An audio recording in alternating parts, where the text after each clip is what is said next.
Hey everybody, welcome to the PC Perspective Podcast. This is episode 456 being recorded on June 28th, 2017. I'm Ryan Shrout. I'm Jeremy Hellstrom. I'm Josh Walrath. I'm Alan Malventano. And today is my 9th wedding anniversary, and I can think of no better way to share than with all of you guys and everybody at home. My wife agrees. 9. She's like, yes, please go and do the podcast. Just get out of the house for me. We went to a dinner, but we're leaving on Friday to go to the beach, so this is an unnecessary. Yeah, just delay it by a few days and make up for it on Friday. So interesting. Side note on this, we've talked about a whole bunch of crap going up. I was paying for my dinner at Bonefish Grill with a prepaid gift card, right? Sure. And it was a $100 prepaid gift card. And the total of the bill for the dinner and drinks was like $80, sure. 80 and change. And when they brought me the receipt, it said remaining balance $2.94. And I went, that seems odd. So I looked. Math is hard. So I looked it up in my phone, like you put in the number for the prepaid card. And it said they had actually pre-authorized $97 and 64 cents or 66 cents or whatever it was. Yeah. But it didn't say that anywhere on the receipt that it had done it. So like I brought the guy over. It's like, look, I don't want to only tip you $2, but there's supposed to be $20 left on this thing. I was just going to leave you the rest of it. Yeah. I had to go find a manager and see how their system worked with all this stuff. And I was like, I mean, it shows right here that you actually charged it $97, even though it only says 80 whatever. Just something their system does, I guess. So I don't know. It adds 18% to it automatically. I said it's an auto tip. I said I'm going to sign this, and you guys can figure it out later because I did my part. In any event, welcome to the show, everybody. It is Wednesday night. We record the show at pcper.com/live at 10 p.m. Eastern, 7 p.m. Pacific or so. If you need a reminder for that, if you want to come hang out in the chat room and see the stuff we talked about car exhaust at the beginning of the show if you were on the live stream. So you missed out on that. So if you don't want to miss out on those riveting discussions about fart cans and all the associated things that go with it, go to pcper.com/subscribe. You get this page here. It asks for your name and your email address. We send you a notification when we're going to do a live event. There is a chance we do another live stream tomorrow of a very different sort. There's nobody here from out of town. There may be a new product coming up that does not have an embargo that we might be doing some live benchmarking and kind of discussion about. So if you're interested in that, it's probably going to be in the late afternoon, early evening that it happens. But go to pcper.com/subscribe. I will let you know when we are doing it and when it will start and all that type of stuff. So make sure you go sign up for that, obviously. And then, of course, we have a couple of ways for our beloved fans to support us if you feel necessary or obligated or some other terminology for that. Patreon. We still have our Patreon campaign going, patreon.com/pcper. This is where you can go to submit a monthly recurring donation to the site. So if you like the podcast, you like the articles, you like the BS we talked about before or after the show as well, you can go here. It can be $1 a month. It could be $3. It could be $5. It could be 10, 20, 50. Doesn't really matter. It's totally up to you. And it's a huge boost to us, both in terms of Josh's ego and our ability to pay Josh. So we welcome both of those capabilities. Like a circle of life. And as always the case, if you become a new patron and or increase your patronage during the show, we will read off your name during the live stream. So there is that. So thanks everybody for that. Oh, and also worth noting, we do have, if you go to pcper.com/mining, we still have the ability for you to contribute to our mining pool. So this is basically if you have a graphics card, which I'm guessing the vast majority of people that are watching this do. If you have multiple graphics cards, this is your ability to use that GPU horsepower to run cryptocurrency mining algorithms through a very simple service like NiceHash, which kind of takes all the thought out of it. And if you use the Bitcoin addresses or the Ethereum addresses here, it just gets donated into our pool of people. We have a handful of people after last week that are doing this, and that's super helpful and super awesome. And it's a way for you to contribute if you don't want to worry about, signing up for Patreon or having to, put anything on your credit card or whatever. You can use this with your existing compute resources as you see fit. So we thank everybody who has done that and anybody who wants to. Super awesome. Again, pcpro.com/mining for that. And but of course, we're not telling people to go out and buy a GTX 1070 that is now $750 on Newegg. No, they should buy a 1080 Ti. Yeah. Yeah, Because those are actually much cheaper. more. 1200. Yes, I would say do not go buy hardware for this purpose. Yes. Only an idiot would, let's say, order a mining-specific graphics card off Newegg tonight. Only an idiot. would Only do an such idiot. Surely that doesn't exist. Also, before we get into the stories, would note that if you go to pcpro.com, we are running a contest that just started today. Thanks to our friends at FSP. We have, what is it, 4 power supplies and 2 cases to give away. So whether this be for a new build or a new mining rig, hey, here's some componentry that you can use for that purpose as well. Pretty easy to sign up. There's 9 different ways to enter. You can use one or all of them, or, well, none of them wouldn't work, really. One of them is literally you click this button once per day.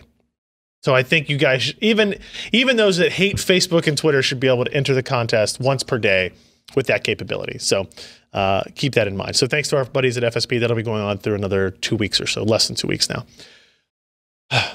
Okay, on to the news and reviews of the day. So we have some other things we're going to talk about later in the show. You can see it in the rundown. We're going to talk about the Radeon Vega FE launch today and some of the early, like a couple of leaked benchmarks. And I guess they're not leaked at this point. A couple of benchmarks that have come out from the first people to get their hands on the card, as well as those mining-specific graphics cards that Ken alluded to. But first, I want to run through a handful of reviews quickly so we can set the stage for what else we have been doing over the past 7 days. One, Sebastian posted a review of a brand new headset from Logitech. This is the G433. It's a wired surround gaming headset. 7.1. Obviously, it's synthesized 7.1 because there are not 7.1 speakers surrounding your head. It's very red. It is. Now, there are multiple colors. Oh, so okay. that's just one of the colors. Is it a velour exterior? It is. How would we describe it, Ken? The exterior of It's like this. the soft touch plastic stuff? No, it's not It's plastic. more of a cloth. It's like a cloth. It's like a fabric. Is it like corduroy? You know, when you were a little chubby in 7th grade and you were walking down the hall in corduroy shorts and pants and zip. Exactly. I once burned a pair of corduroy brown pants that I was forced to wear at the end of the week because, you know, laundry day was Monday and gutting times. Yeah. So here's your collection of colors for those of you who want. You got blue, red, black, and then a camo blue, which I think the camo blue is only available at Best Buy for whatever reason. So what's interesting about this is, so it's wired, it's not wireless, so you're going to get a little bit less, it's going to be less expensive there. It uses the same Pro G driver as like the G933. So the sound quality is actually exceptional in these. Low distortion. The comfort level seemed, according to Sebastian, really good. The microphone has some dramatic improvements as well. Like they were able to make the microphone sound less tinny, like there's more bass and weight behind it, which is good to see.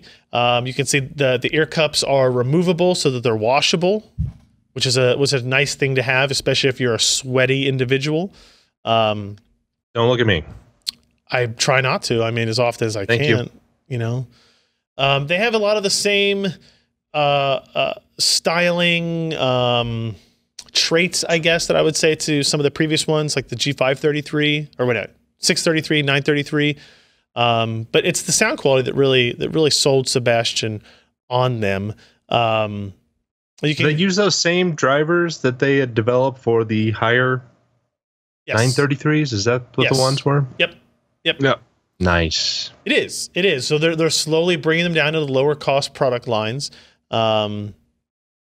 And $99 on Amazon, right? That's pretty good. Better, you know, fantastic sound quality. You know, the styling of them is going to be up to every individual, right? Like in the comments, there's a lot of people that don't like this particular red, which sure, whatever. And there's a black if you want the more muted style. There's a blue if you prefer blue. But the goal was, in talking to some of the executives and designers of this, they wanted to make a gaming headset that didn't look like a gaming headset. I mean, it works there. So something that, you know, so and it's recognizable in pitch blackness at about a half a kilometer. Yeah, it's true. The microphone is removable, right? Like, so if you say you're going to go travel and you want to take headphones with you, these are just wired headphones. You can just take them with you. The idea is that it's something that is comfortable and stylish enough that you would just kind of use as normal headphones, right? Okay. Not me per se, because I'm an old man, but younger people who might wear headphones around their neck all day. You're an old man, huh? I don't wear headphones around my neck all day. Oh, that's true. I mean, that's kind of the defining characteristic as I can tell it right now between old man and young person. It's when your pants are up high enough that they could double as the thing hanging around your neck. Okay, that's fair. I'm not there yet then, so I'm like mid old man, right? So check out that review, Logitech G433 7.1 wired surround gaming headset review. Sebastian did an excellent job on that. We also have a review of the Thermalright True Spirit 140 from Mori. This is a CPU air cooler. So do you ever get tempted to say, this is a review from Mori? I cannot say I have, but I now cannot say I will not. So this is kind of a budget cooler. It's an MSRP of $46. That's way too small for Maury. I know. It's very skinny. He likes them big. He does indeed. And round. Does indeed. Then double up. You can double up the fans on this. This is true. Oh, my 90s rap is getting back to me. So I mean, you can see from this profile shot, it's a thin heatsink, and it's kind of meant to go after that wildly popular Cooler Master, was it CM212? Hyper 212 Evo. Hyper 212 Evo. It's also got a very wacky base plate. Yes, yes. That you were looking at right there. Yeah. So notice that there are grooves. It's not just the photo that makes it look that way. Those are grooves. Okay. So he mentioned that it needed a little bit more thermal paste than normal, but at the same time, it's definitely direct touch heat pipes. So. Yeah. Okay. And this, ladies and gentlemen, are why we have heat spreaders on most CPUs. Because that's true. If you see how it works, a bare die would not fare well with this cooler. Would not fare well with that. No, that is correct. Yeah, it is kind of hard to see because there's a lot of reflection in all the photos and stuff. So it's not a perfectly smooth and flat edge. Is what you're saying. Okay. Okay, yeah, we can see a little bit there. Oh, actually, and there's a shot after there you go. Thermal paste has been applied. That's why I apply it needs a little more thermal paste than normal. That's why I apply mine with a butter knife, just right across the heat spreader. Oh man. Oh, drywall trowel works better. No. So if we look at the actual comparison testing, though, it did okay. It was, I mean, compared to Noctua NH-D15, which I think is a much larger heatsink, the Raystorm Pro is a water cooler. So keep all that in mind. But it does do relatively well at max and OC settings. Now, I don't know. I mean, I would hesitate. I can't say for sure how much of that groove design is really affecting the performance, but there's got to be some result to that, right? Yeah. I mean, there's got to be something to it. So, and obviously, it's not necessarily a negative because it's performing decently for the tiny little thing that it is. Yeah, yeah. And it's $46. It did get a gold award. You won't have any trouble with memory compatibility. That's true. It's not going to crowd the slot. That's true. And as we get into these, so you know, you start to wonder about. I guess he tested it with the 5960X overclocked, so it's not like he didn't test it with a high wattage part. But as you get into lighter or bigger, say you got a Threadripper processor coming up. I think this is going to work for it. Like, is that enough coverage for that? Probably not. No. Even if you could get the mount, what I'm saying is, even if you get the mounting mechanism, but you can get two of them. They're so skinny, you just mount two of them on side by side. Yeah. All right. Fan in the middle. The way you go. Yeah. It looks like a really good product from Thermalright. It's still it's going to be hard to unseat that Hyper 212. The mounting mechanism on this is better, I think, which is a big plus. It's like the Hyper 212 and the CryoRig H7, I think, are kind of the low cost. The two low cost kind of more popular ones. Yeah. So we've got that review, obviously, you can check out. And then, Alan, you wrote a review of the... Wait, what did I say? of the Intel SSD 545S. Not 54055. Yeah, that's not a really bad name. No, not any. Yeah, and S looks like a 5 in a lot of fonts. You're right. This is a new series of SSD. We got the 512 gig. This is their first. Is this the first using the 64-layer TLC? Yes. And I will say that the design for this is uninspiring. I mean, isn't that a processor? They were going for looks like a CPU. In this picture up here, I thought it looked like one of those stock photos of like a processor that doesn't have only has generic branding on it or something. Yep. But this is what we're looking at, huh? Yes, that's I guess it's hard to make SATA SSDs super sexy, but you know. Well, I mean, and they were going for they're trying to go for budget on this model. Sure, right? That doesn't mean it needs to look shitty. Well, I mean, is that stamped plastic or stamped metal? No, it's metal. So they could have made it look like any other SSD.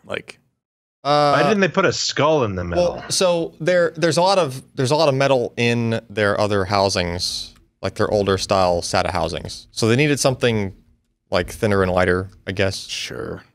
Because it didn't need, this thing doesn't make so much heat like the older ones did. What about their older ones, which were like the enterprise controller, Sure. put into like a client drive. I've got 2 words for you. What? RGB LEDs. No, stop with RGB LED everything. Do those count as words? Acronyms? Sure. They should just do sayings in Braille on that'd be awesome. Just do Braille across the damn thing. This is the kick-ass SSD you need. How many people go crazy trying to figure out what the hell that Braille was? Your stupid vision people can't even understand this. This is just a joke between you and me. Right? That's what I would put on there. What do we got spec-wise? Anything interesting at this point, no. SATA specs are pretty much all the same, right? So most of them are saturating the bus. But you saturate the bus on throughput, sequential read write. But is IOPS a standardized thing? Are we pretty much maxed out on IOPS for SATA drives? Most drives go between 70 and 100K. Okay. So yeah, basically. All right. One thing that is impressive here is this is a TLC SSD with SLC cache, your typical kind of layout, right? But they're claiming sustained sequential performance numbers, which kudos to Intel actually claiming putting it on there, right? Because that implies what is your speed once you run out of the cache, right? In other words, you're just doing a very large write, for example. And and out of the 0.5 terabyte model, which we tested, their claim is 475 meg per second, which is not too shabby for Intel TLC. Usually IMFT, Intel or Micron TLC is not the best in performance, right? So this is, I guess they're kind of finally coming around on their TLC speeds. They used to be hitting a brick wall once you ran out of cache, and it was very noticeable drop. I would say go to the performance focus page. You guys want to see what the inside looks like? There you go. We're done. Yeah. So yeah. Also, when you have a bunch of layers to your flash dies, and you don't need that many dies, and your drive is much smaller. When do we get rid of the 2.5-inch form factor again? Soon, right? They tried to with mSATA. They didn't try to with mSATA. Yeah, they did. No, they didn't. Look, Intel did this big push back in the day. They were the first company with mSATA SSDs. Sure. Right? They sent us a special, a laptop, the first laptop from Lenovo that had the port inside of it. And it was oh my goodness. No one ever advocated for mSATA as a 2.5-inch replacement. It was, hey, we can put SSDs in smaller notebooks now. Right. But that's not a 2.5-inch replacement. And you saw some desktop boards that came with mSATA ports. I want the OCZ 3.5-inch drives back. I want to pack Colossus? so much flash in there that you need the 3.5-inch drive. I like it. Yeah. Why don't we just bring back 50 the terabyte drive? Bring back the big 50 foot. terabytes, so 10 much cents per flash gig. back then was 256 gig. Yeah. But now we can. Why can't we have? You have that sitting in a box somewhere. Did you ever review that? We have 4 terabytes. We should have 4 terabytes of. It's actually I'm not sure. Just saying, I got it somewhere. All right, so anyway, what do you got? Performance page. Go to the performance focus page. At the bottom chart on that page is actually looking at the write cache. Well, you went way too far, my friend. Sorry, I thought the page would be longer. So that orange line in this chart usually kind of makes a Nike swoosh on its way up. It usually climbs up fast, and then once you hit the TLC area, the write speed drops. So so the slope of the line levels out. You look like you're having a very hard time visualizing this. I'm visualizing the Nike swoosh. Sorry, maybe not and a Nike swoosh. And it doesn't go that direction. It goes, the angle shallows out.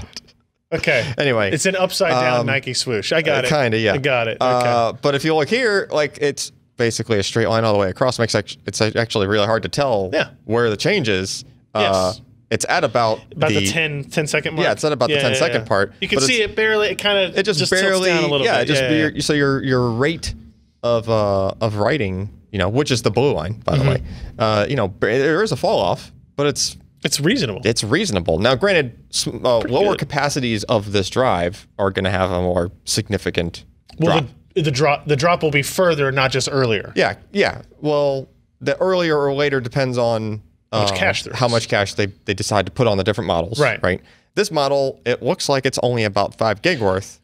So, but it doesn't really need a lot of it. It would drop to a lower throughput because there are fewer dies for which to spread the load across. Yes. Okay. Once you're going, so in SLC mode, the bottleneck is the interface, but in TLC mode for this particular model, there is a bottleneck that's on the flash, not the interface, which is why the speed comes down a little bit, right? So if you took say a 256 gig model of this, which doesn't exist yet because the other capacities don't launch until later this year, but 256 gig in theory, that TLC figure would drop to half of what it is. Okay. So it'd go like 200 and something meg per second. And then the 128 gig model, which you're also going to have, would probably be like 100 meg per second or something like that, right? But the SLC speeds should still be good. The cached speeds should still be good on all those, even the smaller models. So the one thing I will say to just jump to is the mixed burst. We don't have to go into all the detail of this article. Just feel free to check it out on the site. But if you go to mixed burst and you go to the first chart that's actually showing some results there, interesting point. I put the 850 Evo 500 gig, which is arguably like among the highest performing SATA SSDs, right? 500 gig Evo. This drive actually beat it in the mix test in both the reads and the write speeds. Okay. Which is really shocking out of a, Intel SSDs historically have relied on their older version of their controller, which came from like their enterprise parts on SATA side. Then it got put into the SSD 730, right? Remember the one with the skull on it? Yes. Right? Yeah, exactly. But again, it was the, I know. They should have left the skull on this, but again, this is not their pro model. They're supposed to be like a pro model of this. Maybe they'll put the skull on that. I don't know. But I call it Core i9. But those earlier generation controllers from Intel were like super high latency at low Q depths. Okay. This drive obviously doesn't have that issue. And because, our mixed burst test and most of our other testing these days focuses more on the lower Q depth. Right. Because that's where, users are actually operating, right? Everything's not all about what's the max IOPS I could do, what's the max sequential. It's really, if you're actually sitting there trying to use the system, how responsive is it? How fast is it? Yeah. So it actually turned in that might be the highest SATA result of I'd have to go back and look. It's not loads in front of, say, the Western Digital Blue or the 850 Evo, but it is ahead of it. Yeah. Right? Like we're talking 123 versus 125 megs on write and 427 versus 438 on reads. Yeah. So not leaps and bounds ahead, sure. But it's a faster drive. Considering the interface that we're connecting on, then that seems pretty good. Yeah. That it's topping it out, if nothing else. Yep. Right. And so 5-year warranty, which is worth noting since this is not like a pro model of the series or anything like that. It's just like they're, meant to be a low cost product. Sure. 35 cents a gig for an Intel SSD. Pretty surprising. Yeah, but I don't really want to look at it in that way. I don't give a crap if it's good for an Intel SSD. What is it good for in the SSD market? Honestly, right now, like a lot of SSDs are like 35 cents a gig right now. Yeah, but SATA SSDs? I mean, Flash in general, the price came up a little bit. Yeah. Yeah. And anything with Flash in it. 850 Evo for what? 190, 169 on sale? 850 Evo 500 gig is one not listed. Cool. Not listed? How do you know it's a one? Awesome. You might actually have to look at the 750, which might be selling more than the 850 now. Probably. Well, I mean, it probably is, but I want to say it's like 150. So you're probably talking about a $30 premium, $20-$30 premium over that. Which, you know, what about the other capacities though? You've got question marks. We don't have any info on them yet. But they are coming. Like they're it's coming. Not So everything that's a question mark line there is like that's the capacity that they announced are coming, right? So they're going to go 128 gig all the way up to 2 terabytes. Any reason why they're waiting? They went to their first product that they decided to launch. I don't know why for any reason they're not doing a spread of capacities like most every other SSD launch. I don't know that answer, but their reasoning for starting with this one first was that 500 gig is the sweet spot now as far as like the most commonly purchased SSDs. Like if you're going to buy one for an upgrade, 500 gig is the I have charts to back this up. Like they provided data in their call and everything. They were like, about their SSD sales, right? What was the statement that was in question? 512 gig is the most common capacity. Well, it's like, not exactly 512, but like 500. I would between 480 and 512. It would. Yeah, I would. 480 is awful. Shocked to see it not be 256 still. It was not too long ago, but it's like the little hump in the chart was moving as it over time. All right, the 850 Evo's on Newegg for 172, so that's pretty close. Okay, so it's within $8. What did I say? 169? I don't know what you said. I wasn't paying attention. Whatever. Oh. So got a gold award. When's it available? It's supposed to be available now. Is it? I mean, I haven't Googled it today. We should have a link in the story if it is. That's all I'm asking. That's it. That's all I got. All right. That is the poorly named Intel SSD 545S, not 5455S for 5455. Whatever. 512 gig SSD. It is I should just called it the 555S. It's on Newegg for $179. Okay. There you go then. That's almost exactly 180. Well, $179.99, which I round up to 180 for articles. Like, see, that's not precise. They don't get the extra penny. That's not precise. Yeah, sure it People don't get the extra penny out of me for that. Once you guys finally get rid of pennies, it won't be a problem anymore. If someone's selling a $200 SSD and you say $199.99, as much as Josh likes to say it, which is all good and fine, but I'm still just gonna say it's a $200 SSD, right? I'm going to say it's a $100 SSD. I round down. See, that's the problem. And that's why they do it. All right.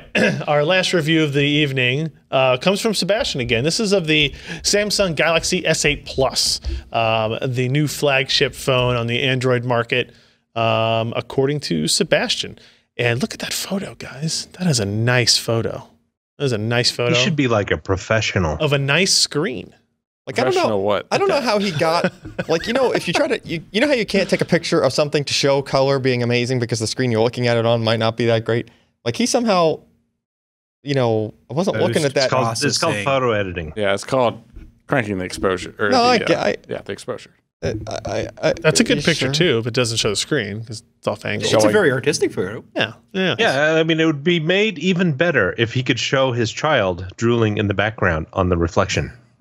Maybe it's there. You just gotta enhance. You gotta zoom in and enhance.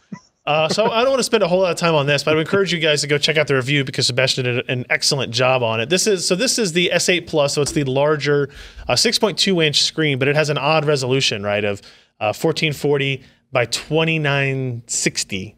So it's tall compared to everything else. If you haven't seen this yet, it's got the Qualcomm Snapdragon 835 in it. It is an octa-core, 4 high performance cores, 4 low or high efficiency. They don't want to call it low power.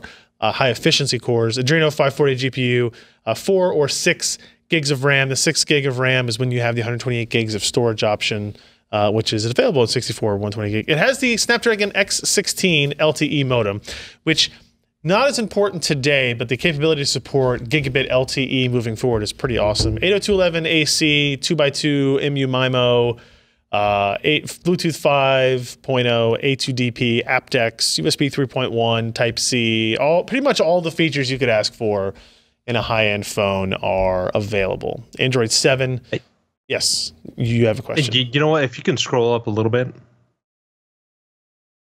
you know what you can say about Sebastian. Oh no.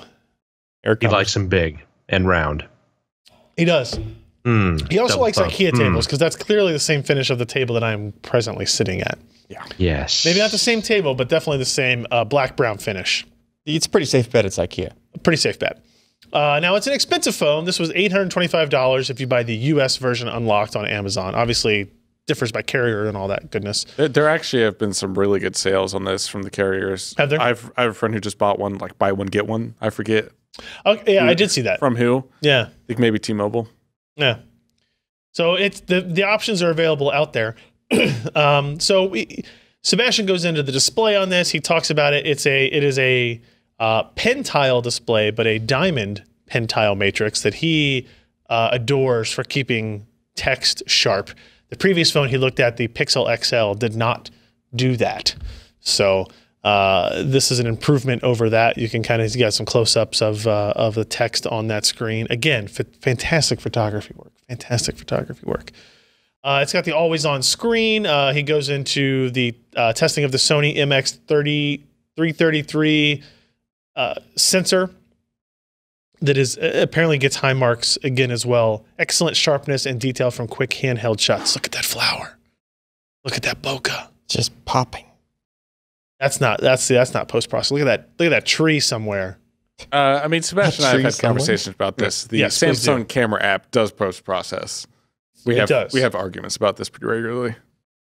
The Samsung camera app makes the photos look punchy. Look like there's more contrast. Okay. I mean, most phone, I think they all do, unless you can figure out how to turn it off. Yeah. If you compare an iPhone to a Samsung shot, you can usually tell a pretty stark difference between color correction. Samsung's doing more. Hey, can we do a quick spot check on the match over there? I just want to see. Well, they're in penalty kicks right now. Yeah. What is it? Yeah, I would assume so. Okay. Okay.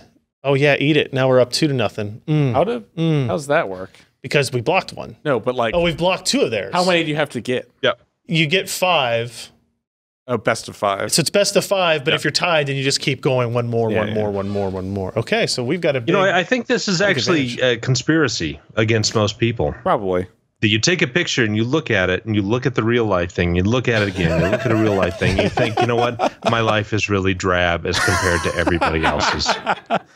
Yeah. I should just buy a head-mounted display, put the phone directly into it, and just walk around like that for the rest of my life. Too. Yeah.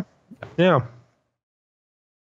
He also looks at performance, which is pretty impressive. If we look through some of these benchmarks that Sebastian has up here, again, this has got the Snapdragon 835, so the highest end part from them.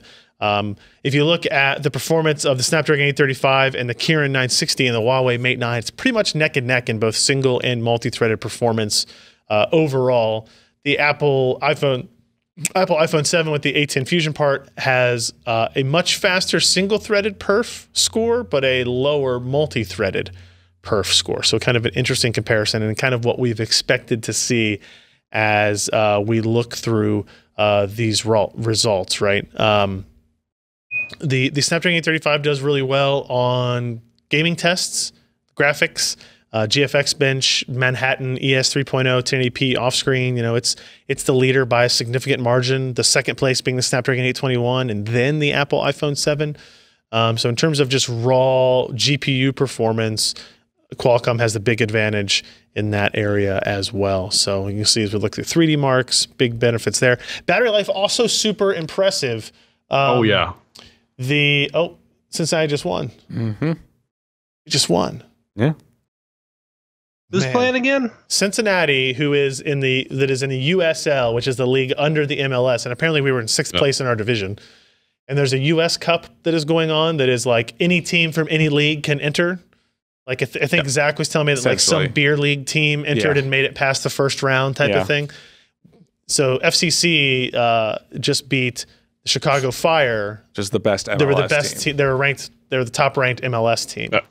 And they're playing in Cincinnati. And managed to get Schweinsteiger away from Man U. Yes. So is Cincinnati then going to go to the upper level after this year? This tournament has nothing to do with that, other than like gaining notoriety for that purpose. But there is I think 2020 is the next MLS bid we're eligible for that we're trying to. This is a side note, but they have to have a stadium. The MLS requires new franchises to have a dedicated stadium for them, which is going to be a really tough sell, I think, in Cincinnati. But we'll see.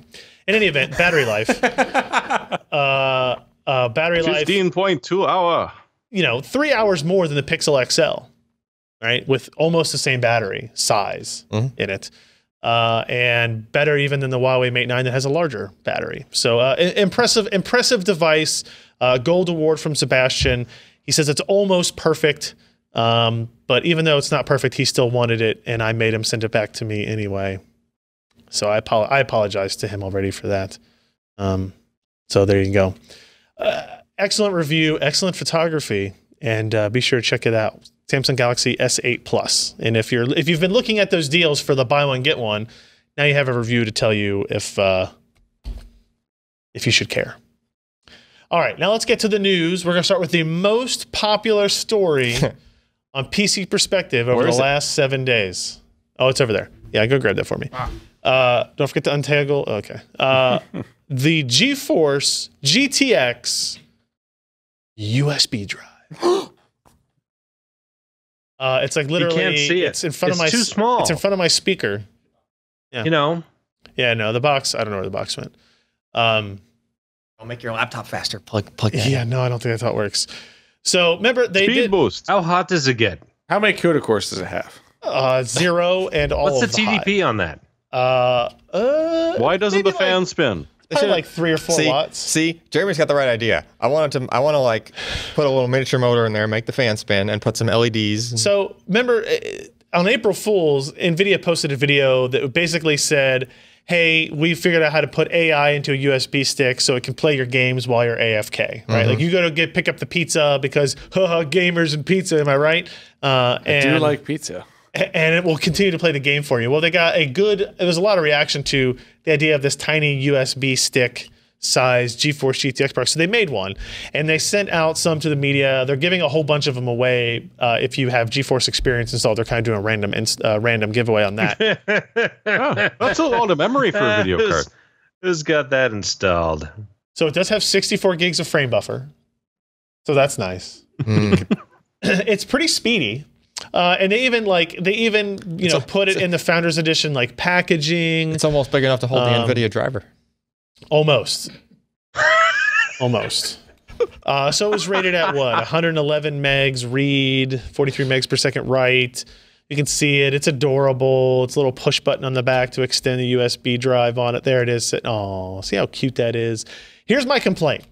This is a complaint? This is the inside of it, by the way. It's just a normal USB drive with a shell around it. Here's my complaint. How do you install this? If this was correct, how do I install it? It's too. You plug it in like this, right, with the display outputs coming out, essentially where the USB port is. You wanted the USB as a T-shape? No. The GeForce GTX logo is on the wrong side. Yeah, it is on the wrong side for graphics card, but the right side for a USB drive. I mean, I don't understand how you make, as I plug this in, it's pointing at me that way. And if I plug it in this way, it's pointing away from me that way. Yeah. Like it totally depends on the orientation of the thing. Type-C connector. I don't know why they didn't write it on both sides. Well, because then that would be non-canonical. What? Because that's not. That's got also a PCI not how it's done. fingers coming out the one end. That's true. It doesn't but have it's in the equivalent of where the slot is. The logo is where the slot connector should be. Yes, correct. So if they just put the logo up here. Don't get him onto the Timothy Zahn, Empire series, and what's going on now with Disney.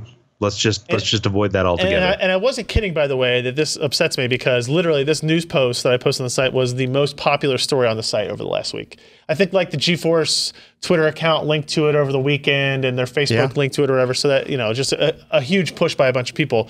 But still, guys, USB drive. Moved on. It's an adorable promotional tool. You only say that because you have one and no one else can have one. That's true. Yeah. And those things are going on eBay for like over $300. Can they mine? No. Very slowly. The ROI sucks. That's true.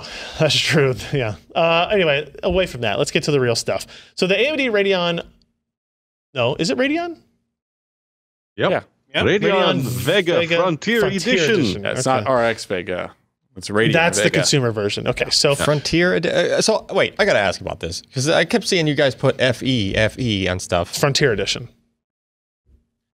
Come on, we haven't accidentally said Founders Edition a bunch of times at all. Yeah, That's true. Actually, I haven't. Like seriously, Really? how many things are they going to overlap almost identically to the other company?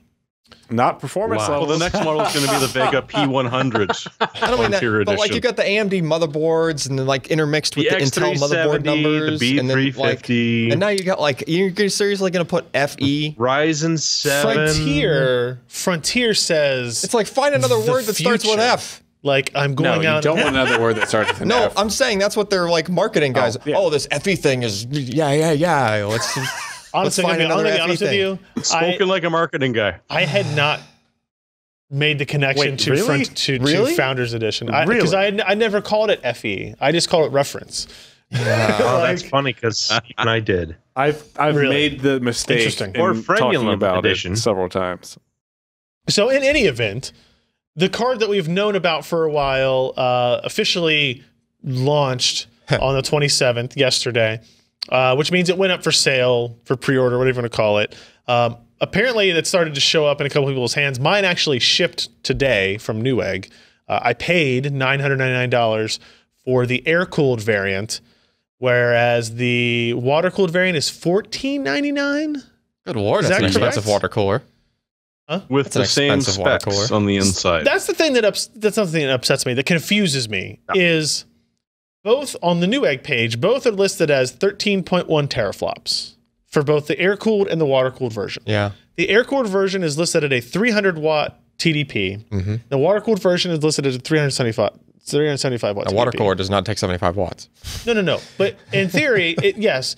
So in theory, you would say like, okay, they're using the 75 watts and the required water cooling to get more power out of the GPU, more performance. Yeah, it will throttle But they're less, not listing they're not listing any specification differences between those two. I agree. So as far as the only one that I have shipping, the only one that I think has shipped so far has been the air cooled. So I'm very curious to see what the difference is between the air cooled and the water cooled. But I mean, if you compare like, so even on NVIDIA cards, right? If you get like the reference Founders, whatever, like it might thermal throttle more than like the ACX, whatever EVGA model did, even if they have the same, the same clock rates and everything. It's just a better cooler, right? Yes, but there's a 75 watt TDP difference, and that takes that changes that. Yeah. Right. So I have to assume there's going to be a performance difference. Otherwise, it's stupid. Yeah. Because so it's $500, right?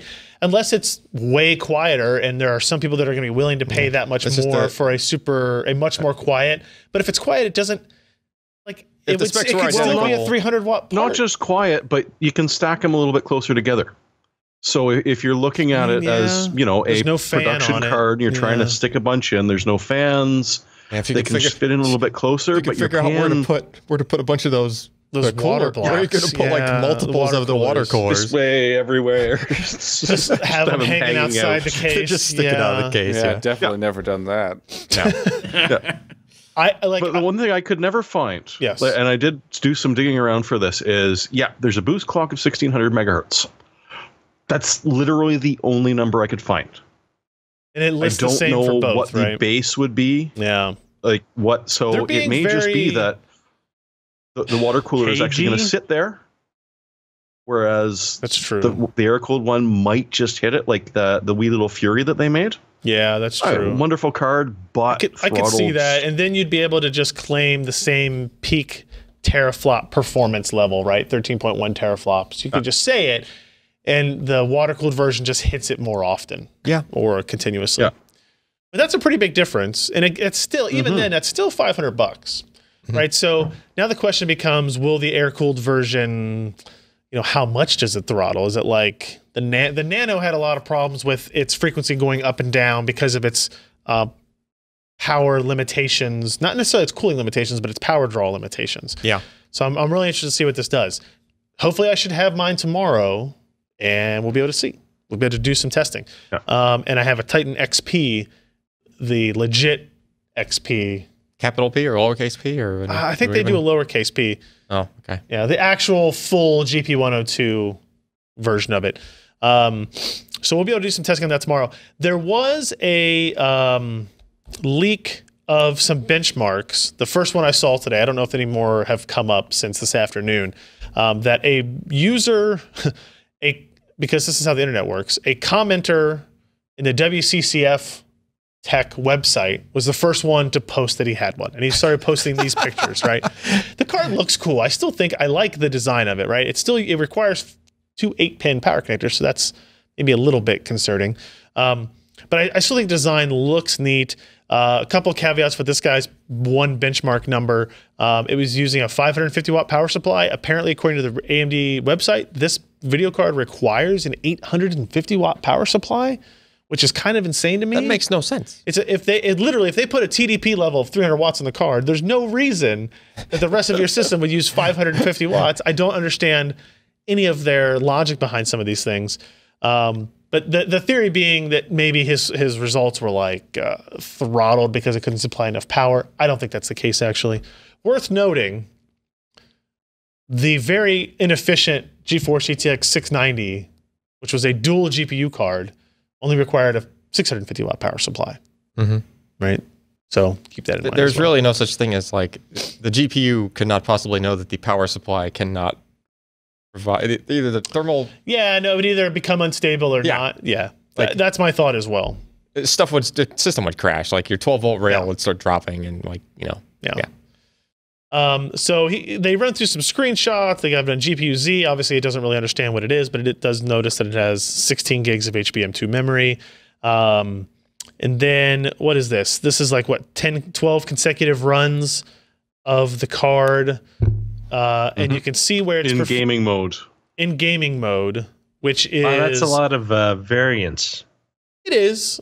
What is gaming mode? Is you have to put a mode? So apparently, go ahead. Drivers. Yeah, apparently the driver has a mode for development or gaming. Oh, and the gaming is more like I'm a developer and I need to test this game. Not exactly. I'm going to. So it's not fully optimized for play some video games. Yeah. Right. Oh, no one knows.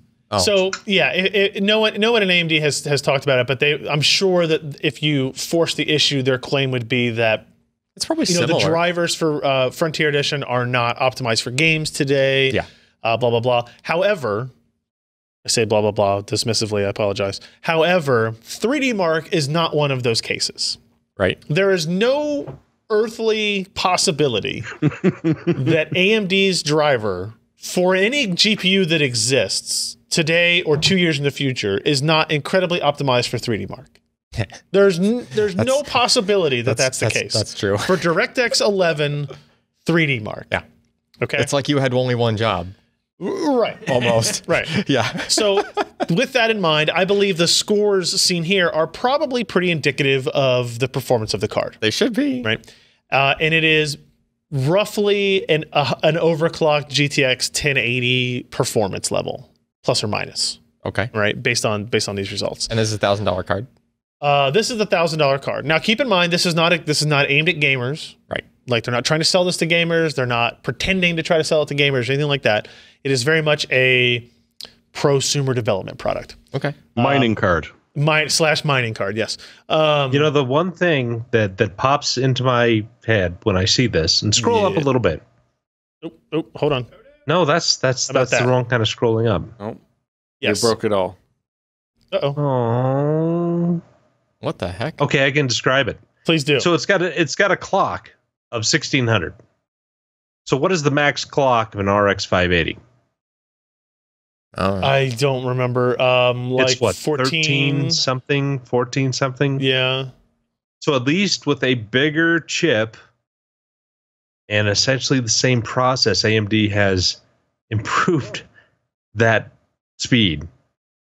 So hopefully there's some more hope in the future. If you look at the variance of the scores and the 12 runs that were apparently done, you'll also see that like the clock speeds are different. And I don't know at what point he's measuring this clock, at the end, at the beginning, if he's averaging, I don't really know, because some of them are 16, some of them are 1528, 1682.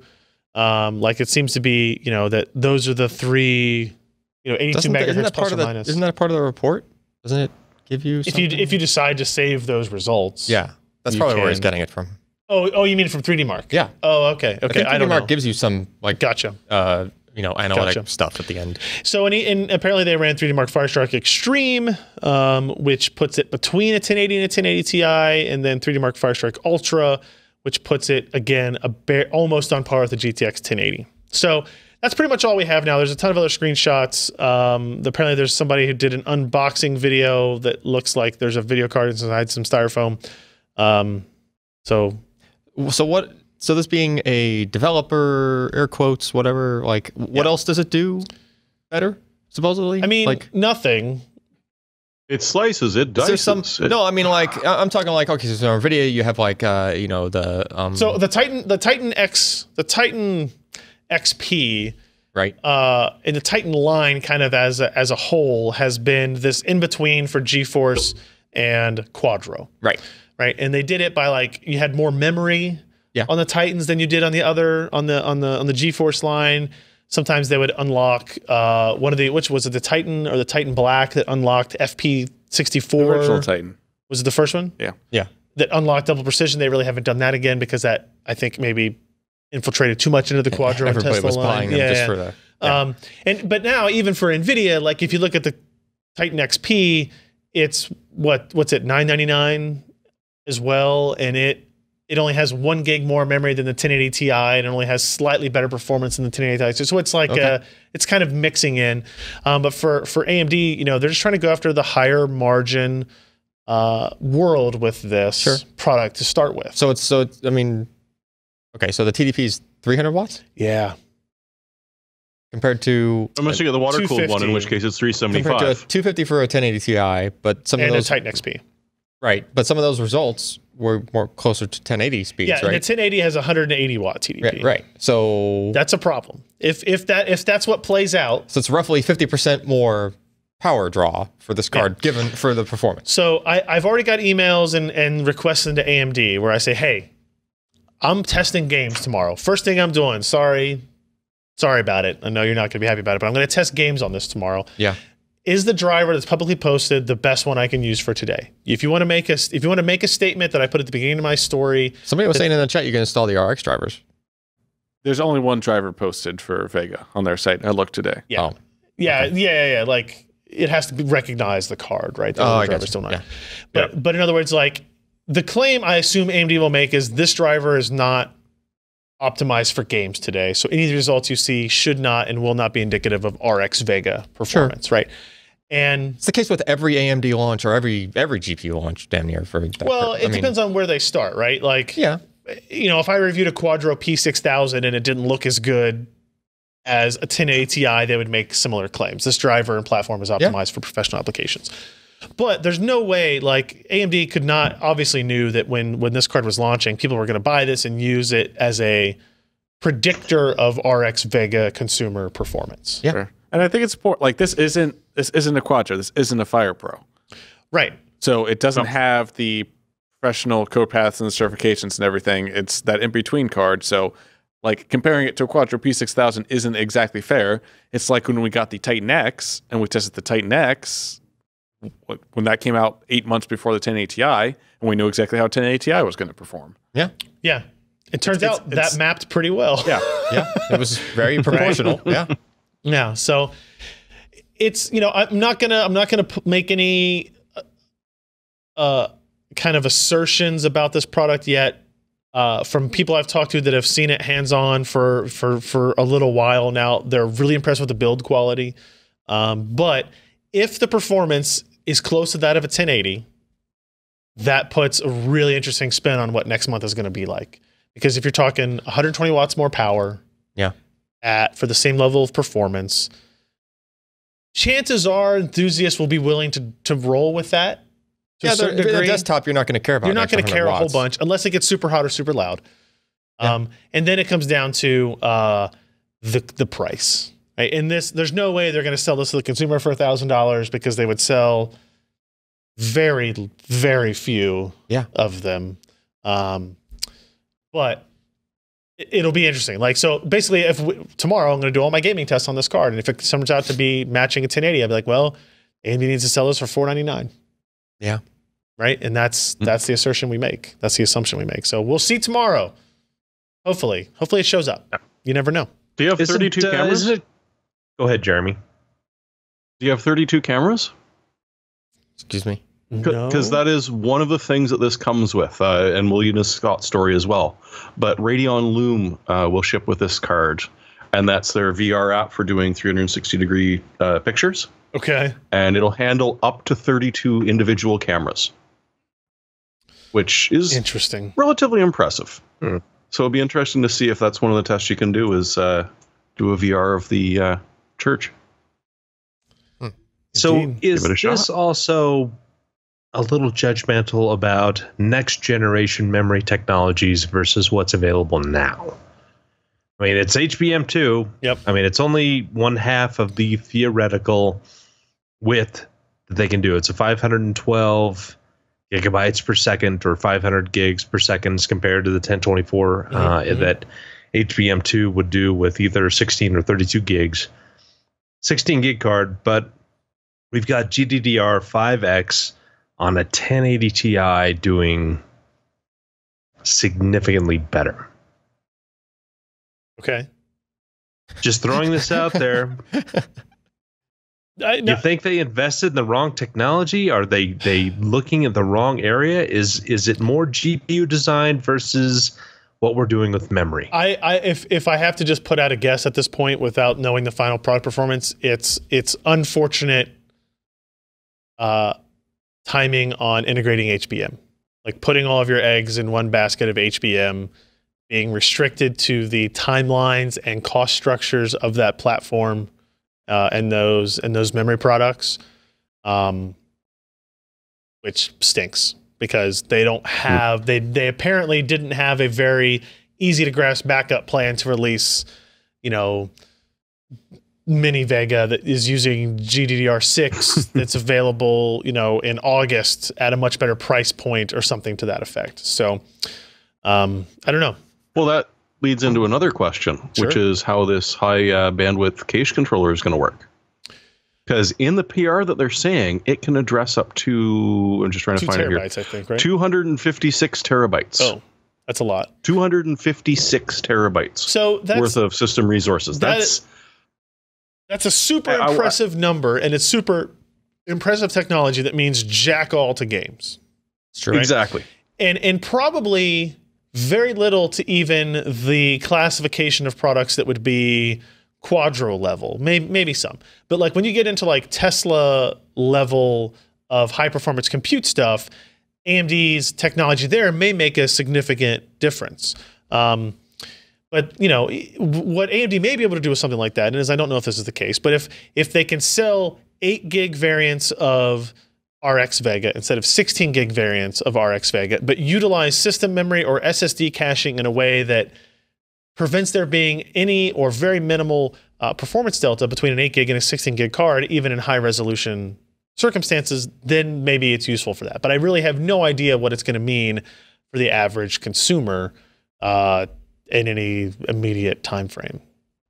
It's super neat tech though.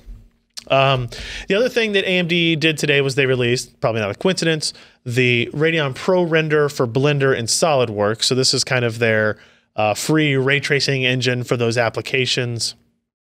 Maya, 3D Studio Max, SolidWorks, all that type of stuff. This is what we used at one point for 3ds Max testing. 3ds Max testing. Yeah. Okay. So they've released a new version of this, probably to make sure they're able to take advantage of the new Vega architecture as well. So if you want to make pictures that look like that, you have that software, you can do that as well. So there you go. All right. So let's get into the other interesting news. Mining specific graphics cards. Do you call them graphics cards anymore? Do you just call them mining cards? Is this the new physics processing unit? I mean, if they don't have an output. PPU. Yeah. This is the MPU, mining processing unit. Miner processing unit. It's a hasher. No, M-I-N-E-R. It's just a hasher. M-I-N-E-R. I vote for hasher. Hasher. That's nice. I don't know. So both AMD and NVIDIA are now working with their partners to sell mining-specific cards that are, some of them are headless, like this ASUS model here, that does not have display outputs. Meaning probably this is so you can, if you cut those connections off, you're saving money. You can maybe improve cooling capability a little bit by not having those things blocking the output section of the card. But also it's possible for NVIDIA to save money by taking GPUs that would otherwise be unusable if they have a bad display controller on them and smacking them onto the PCB and saying, mining card. Yeah, but how often do you think that? I don't know the answer to that. I don't know what their yields are and what they have, and yeah, I don't know. It's some unknown number, probably in the low single-digit percentages. Yeah, right. Of there even being like questionable display controllers, display engines on these things. So you can see the ASUS one, and I lied because rather than put a DVI port, they put an ASUS logo blocking all the same amount of space on the connector.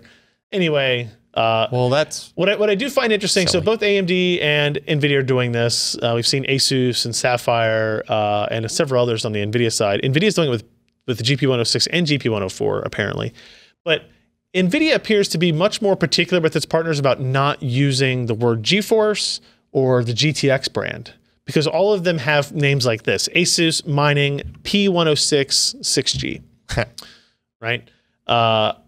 Now, if you look at the specifications, 1280 CUDA cores, base of 1506, boost of 1708 megahertz, 6 gigs of GDDR5 running 8 gigahertz, identical to a GTX 1060. But not called one. Not called a GTX 1060, which I think is actually a good idea. Yeah. If only you could do the old Power VR trick with these. Just plug it in and it outputs to your regular GPU or a little SLI. I mean, the original SLI. Well, you had to pass through on that. I mean, so if we're talking, do you remember the old Power VR stuff? PVR-X1, PVR-X2 didn't have an output, so you had the 3DFX Voodoo that you had to have the pass-through cable. Yeah. Okay, you guys may be too young for this. I remember it. No, there's some people nodding their heads back here. I'm just not one of them. Yeah, but the Power VR stuff, you could just plug that in, and it would just pass through the PCI bus. So you didn't have to have. And Ken brought up earlier the idea of using these in like an external Thunderbolt dock or something of that effect, where it passes the display back through Thunderbolt to like your internal display on a laptop. You could use it for that as well. I think the use cases for that are minimal. So, I mean, GP106 doesn't have SLI support, but correct. An RX 470 has Crossfire support. True. So the other cards, like ASUS has the ASUS Mining RX 470, which has the word mining, but also includes the RX branding in it. And Sapphire also had some RX 470 cards, which they were sorting by estimated hash rates, right? Like they had 25 to 27 mega hashes per second versus a 26 to 28 mega hashes per second, and those were, you know, the product SKUs they had. You know, this one's interesting because this ASUS card has a DVI connection, so you could use it as a normal GPU. I like the fact that the bracket still has HDMI and DisplayPort ports, but they're just holes. They're just empty. We had these brackets laying around. We're cost saving anyway. Why are you going to retool another bracket for? Extra air goes. Now, what I find interesting about the AMD versions is, so they're using the RX 470. So these are GPUs that would have been severely devalued to the gaming community after the release of the 500 series. Yep. So the 580 and the 570 come out, 560. You know, you'd have to cut prices pretty significantly on a 470, 480. You know, just to sell them for gaming purposes. But for mining, nobody cares. These are equivalent parts, essentially. Yeah. Oh, that's an interesting photo right there, because I ordered the mining 470 card off Newegg and it had a photo of one DVI port on it. Interesting. So which one? This is a photo I took from the Overclockers UK store, where they had 4 Sapphire SKUs listed, and if I click on it, you can kind of see. So this shows it low power, 128 watt, 25 to 28 mega hashes, 1 year warranty.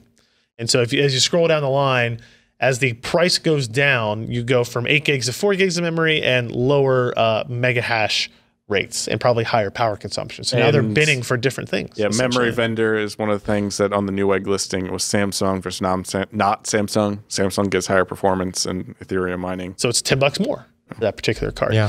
What's interesting about all of this is not any cheaper so far. They're not cheaper so far. That's true. I think it's going to take a little bit. I think I think these are ramping up. Both AMD and Nvidia are maybe a little bit perturbed that they're not benefiting from the mining craze, right? All the cards they sold to ASUS and EVGA and Sapphire and Power Color, like they signed contracts, they sold rates 2 months ago, and when it sells for more on Newegg than the MSRP, Nvidia and AMD don't really get any of that by default. So what I'm understanding now is from people I'm talking to, Nvidia and AMD are both they're just incrementally raising the price of these GPUs on these newer orders that are coming in order to make sure they get a little bit of that side money as well. And then these cards are just meant to get as much inventory out there as quickly as possible. AMD going to the previous generation, Nvidia kind of cleaning up the dust bins full of GPUs and what they can find there. The real benefit, I think, or the real kind of caveat to this is if you buy this card for mining today, one of the things people who buy mining cards often say is, well, when the mining all crashes to the floor, which will inevitably happen at some point in the not too distant future, I just sell these cards on eBay, I make back whatever I can, I will have turned a profit of some amount regardless. You can't really sell this card to a gamer. Yeah. You can't sell it to a gamer, but I think there are more uses than you would imagine. Like if you can sell it to a dumb gamer. It makes for a great doorstop. Sell it to a dumb gamer. Like there are other GPU compute things that people do with GPUs, right? Like that's true. It could still accelerate your Premiere with OpenCL. It could do any OpenCL workload you want. You could put 5 of them in a box and have a cheap compute cluster. Yeah. Right. Like yeah. Okay. Yeah. It still shrinks. You're not going to sell it for what you paid for. It still shrinks the prospective audience pretty dramatically. But that's also kind of a plus for NVIDIA and AMD. The more cards they get out there that are like headless mining specific cards, maybe they have really short warranties. They do. As well. Like 108 days on the Sapphire stuff. Yeah. When the inevitable bubble bursts and all this hardware comes back out, that's less of an impact it's going to have on whatever AMD and NVIDIA are currently selling as well. Right, which is the potential fallout of this for everybody, is that how much they can lose in that post interim side of things. So it'll be interesting to see what impact this has, how many there actually are. My indications are that the vast majority of these cards that have been made thus far are going to APAC. They're going to Asian Pacific markets where the majority of these huge mining farms tend to be located. And maybe we see a few hundred from each vendor in the North America side actually for sale. So it'll be interesting. So yeah. Nope. Another one of those cards driving by. We're going to soundproof this a little bit more. Apparently Ken has ordered one of these in, so we'll be taking a look at them in the near term. Yeah, that's all I got for now on these. Yeah, here's a little table that Tim put together of some of the other NVIDIA options. Only one of them, this EVGA card, which I wouldn't be surprised to see this change, lists GTX in the branding at all. So, interesting stuff. All right, up next, we have the microcode bug that affects Intel Skylake and Kaby Lake. Jeremy, did you write this up, or? No, but I read about it because, well, I like FDiv stuff. Thankfully, this is not an FDiv math error. Okay. It is actually, in a way, worse if you're running Linux. Because essentially what's happening is if there are certain registers that if they're addressed on the same physical die on 2 different virtual processors, aka hyperthreading, bad things happen. Very bad things happen to your operating system. You may lose data. You may see sort of hitting an unbootable state again. So this will be a matter of waiting until the motherboard manufacturers can put out a BIOS fix. As one commenter asked, no, there will not be a recall. But for Skylake and Kaby Lake CPUs, if you're running Debian, Ubuntu, and a couple of others that are linked to in this post, just disable hyperthreading right now. You will be much happier for it. Well, Jeremy, it's not that bad. You're talking about the Debian mailing list exchange that went on a couple days ago, right? Yeah. It affects one application that is using specific compiler flags that use a unoptimized path for the actual assembly code. They had to go. It sounded worse than it was when I read it. It sounded worse for that one application because it did corrupt their data. But if you use your default CC flags, it works fine. Oh, okay. Yeah, like good to know. The Intel optimization catalog says do not use this code path. So I don't know why they were. But oh, you read errata, do you? Yeah, I get bored sometimes. So yeah, it's a bug, but it's not the sky is falling and everything's gonna die. And yeah, no. I know. No. So because we like drama. Yeah, we do like drama. Yeah. Well, people read drama more than they read. Well, it's actually not a problem. That's very true. Well, if there's I not was going to post about it, but Sebastian beat me to it. So, the last thing on our list here is the Gigabyte GA-AB350N gaming Wi-Fi mini ITX AM4 motherboard. They're never going to learn about the. I mean, this one's not so bad. Looks like the GA is for Gigabyte. Sure. The B350 is for the B350 chipset. Yeah. The A at the beginning of it, I don't understand. The N at the back. The N. Nano is for nano. We'll go with nano, even though it's not nano ITX. It's mini ITX. It's for Ninny. For anyway. Numsy. So this is the second mini ITX motherboard for Ryzen we've seen. BioStar? I think BioStar is the only other one. ASRock announced at Computex, and they're supposed to be shipping sometime in July. We haven't seen it, though. This is really cool. I want to... I saw Robert Halleck tweet out a picture of his build that he was doing a mini ITX build with the Ryzen 7. I think he was using the 1700. That seems like a good option. With this, I think he was using the BioStar board, if I'm not mistaken. But this one looks really cool. Like you still got your full by 16 slot. Oh, let me scroll up a little bit more. You got your full by 16 slot. You've got your it's metal memory slots on there, 2-channel memory. Looks like plenty of room for the standard. Actually, I think they advertised that it works with the included cooler as well, right? Which cooler. Yeah, there you go. Yes. So there's enough space around it to use with that. You don't have to worry about getting any kind of specific sizes or anything like that. Obviously, depending on your chassis. But you still got 4 SATA ports on there. Is there an M.2 on the back, perhaps? I don't know. No. There is an M.2. I don't believe it's on the back, though. Where would it be located? Or yes, it is. Yeah, it's on the underside. Sorry. Okay. All right. So and you still got 802.11. What do we got? AC. Yep, and Bluetooth 4.2 on here. So I mean, you're getting 8 cores, 16 threads up to in that, and you can put RX Vega in there, or GTX 1080 or whatever you're gonna do. You get a pretty looks like a 2x6 power array, which is perfectly fine for a 95 watt part. Absolutely, pot or pot for that matter. Yep.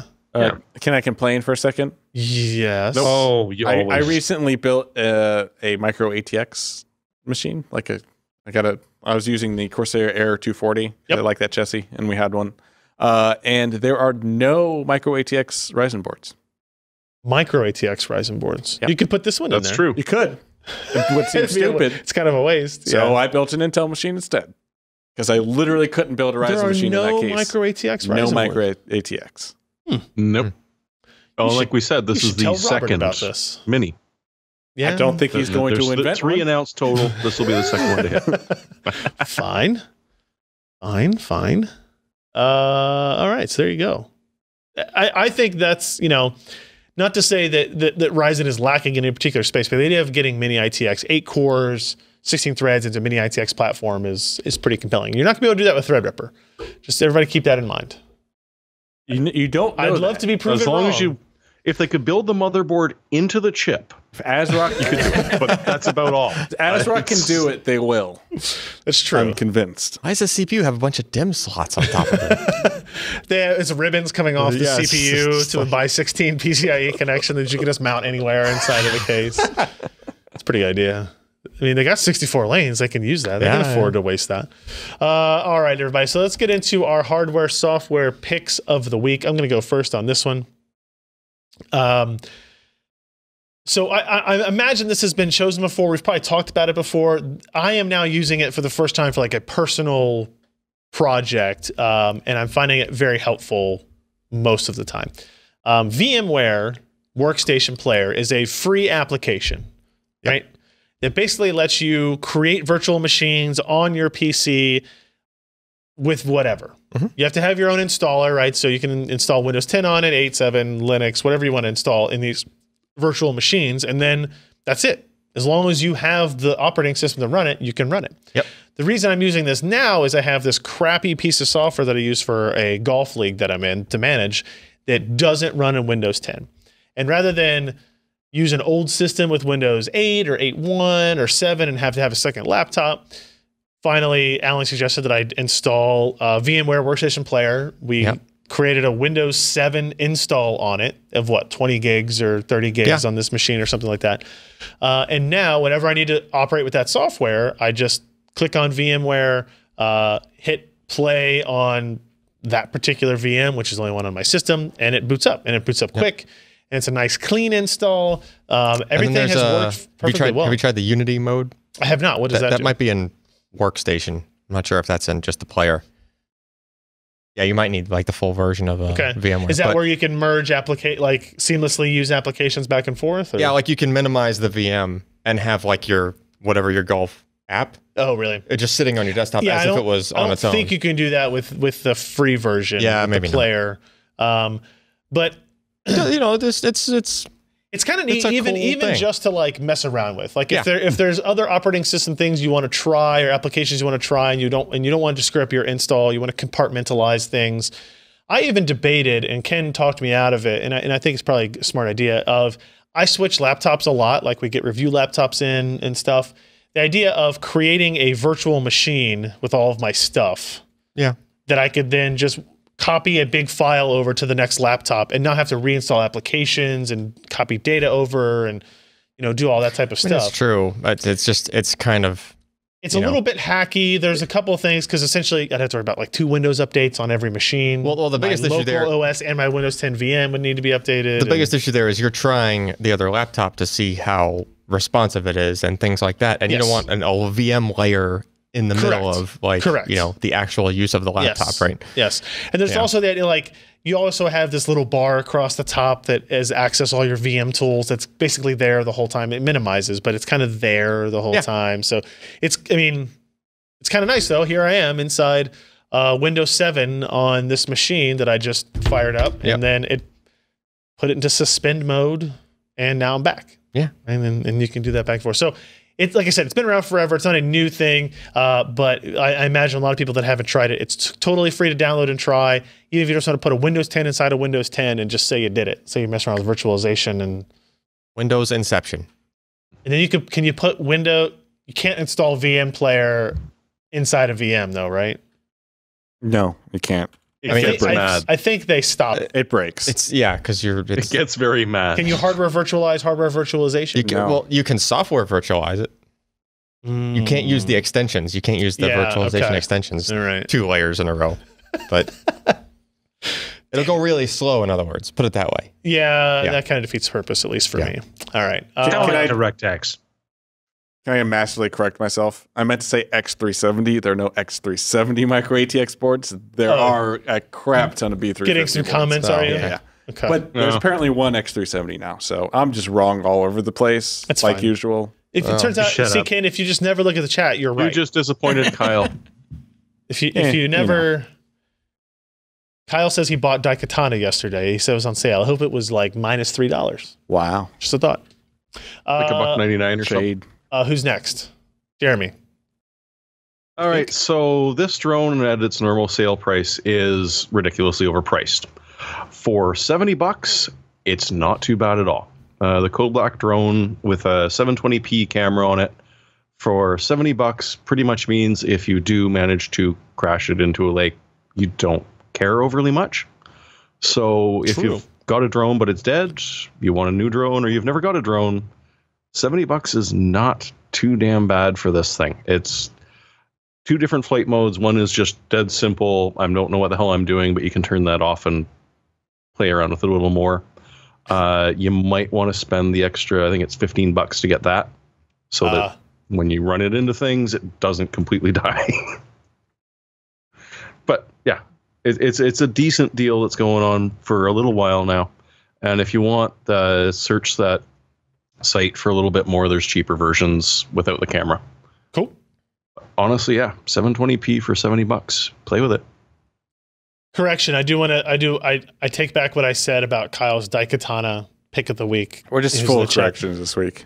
Because $1.39 is essentially giving you money anyway. Like, it's close enough, so it seems like a reasonable purchase. I take it back. So I apologize. And I'm sure Maury would like us to know that Daikatana 2 is on sale throughout.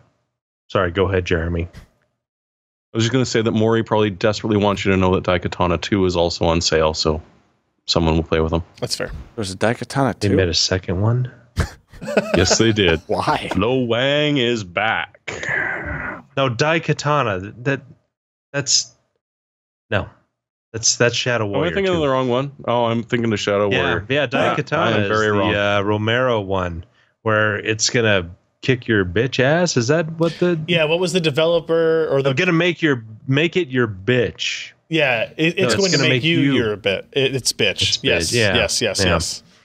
Yeah, you start out, you meet a ghost, and about 15 minutes into the game, you get guys. God, you have got to stop doing that. You're killing me, Jeremy. Killing me.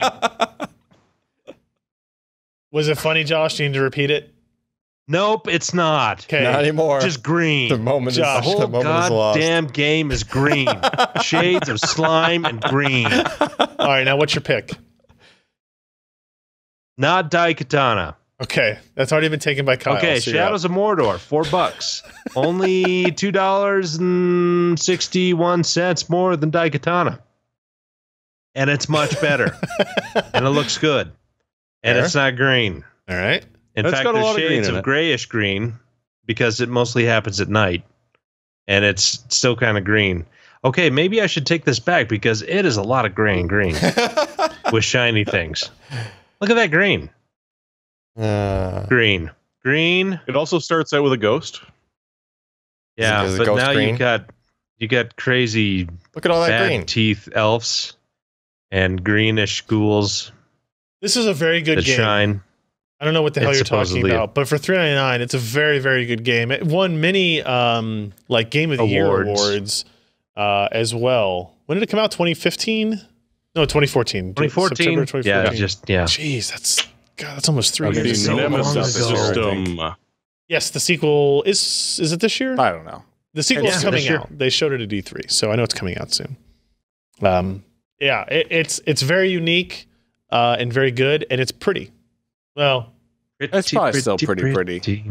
No, I was just gonna say it's kind of like a lot of drab gray colors, but it's still very attractive looking for. I see green. The art assets are very nicely done. Plus, you stab things a lot. Like this video that's playing is not an exaggeration of how much and how often you stab things. There's a lot of stabbing. A lot of stabbing. Thank God. All right, Alan. All right. So the other day I was trying to clear some space off of a like an image I was about to clone a bunch of times, right? I accidentally deleted the Windows/installer folder, which looked like it just had copies, like duplicate copies of all the installations. When you say accidentally deleted it, you mean you hold down Shift and hit delete and then hit OK? Yeah.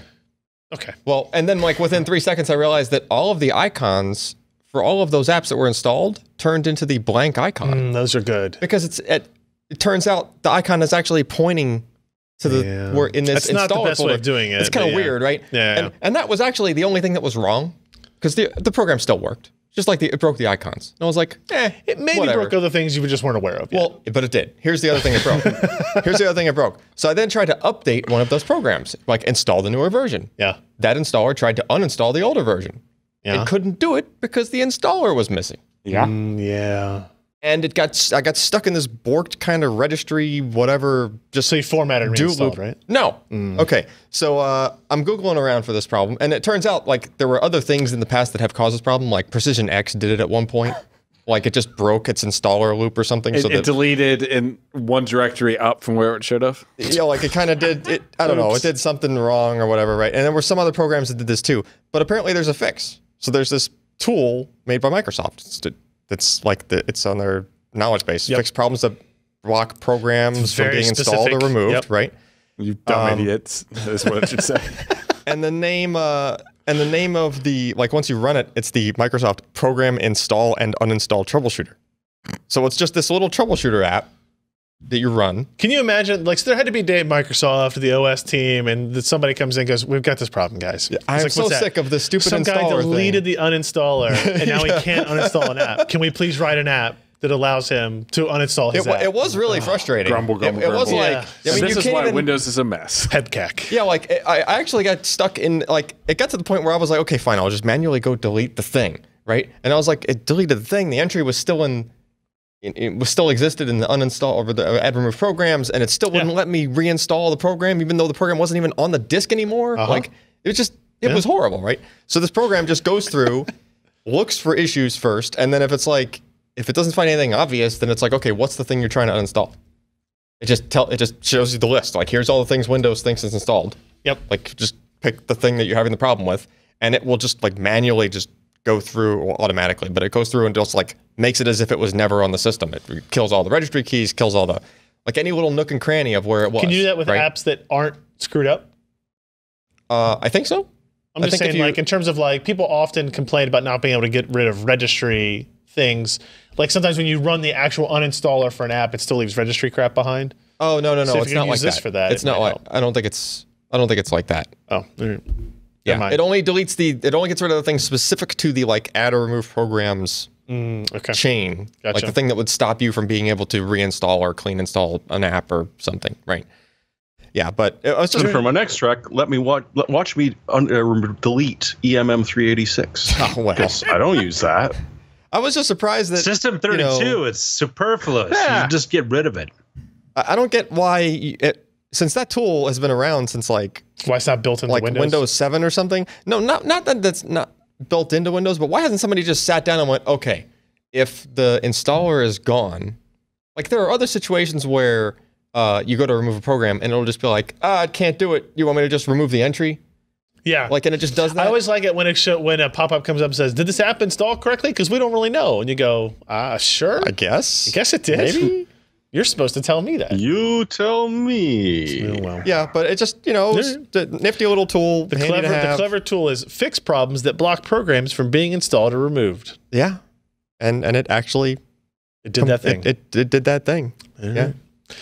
All right, everybody, that is it for our show this week. I want to thank everybody for joining us. We didn't have any surprise picks. None here. No, we didn't. PCPro.com/podcast. That's the URL you go to find our back episodes, our RSS feeds, YouTube videos, video download RSS links, all the show notes of all the stories we talked about today. If you want to go to our Patreon campaign or PCPro.com/mining, or we have that contest with FSP we're running. You can find all the links to everything that we discussed probably exist at PCPro.com/podcast. And thank everybody for hanging out in the chat with us today at PCPro.com/live, which you guys can do obviously through the links that you can find at PCPro.com/podcast. So with that, we'll see you next week. I'm Ryan Schraub. I'm Jeremy Hellstrom. I'm Josh Walrath. And I'm Alan Malventano. Goodbye. If you enjoyed this content, consider supporting in-depth technical content by contributing at patreon.com/PCPer.